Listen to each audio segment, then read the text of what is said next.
انا هخليكي تعملي الزيتون باسهل طريقه ويفضل يقرش معاكي لاخر واحده.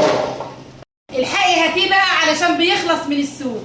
انا هقولك على المقادير بس بالله عليكي شير على قد ما تقدري ومتابعه لو ما انتش متابعاني. وتعالي، دول 3 كيلو زيتون، نص كيلو جزر، معلقه سكر، على كل كيلو زيتون 5 معالق هرميه ملح، فلفل احمر ونص كيلو فلفل. وننزل بقى بالزيتون ونقلب بقى كل دول مع بعض بقى بالشكل ده، مع العلم ان انا فاتحه الزيتونه كده من الجنب بالسكينه. وهنبتدي بقى نعبي البرطمان بتاعنا.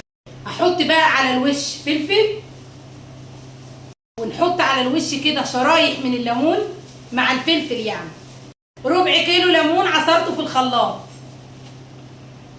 وعلى الوش بقى كده شويه زيت،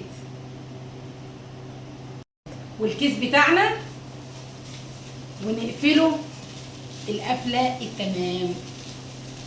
وبس كده نسيبه بقى لحد شهر رمضان وسنه لو حبيتي. بحبكم في الله.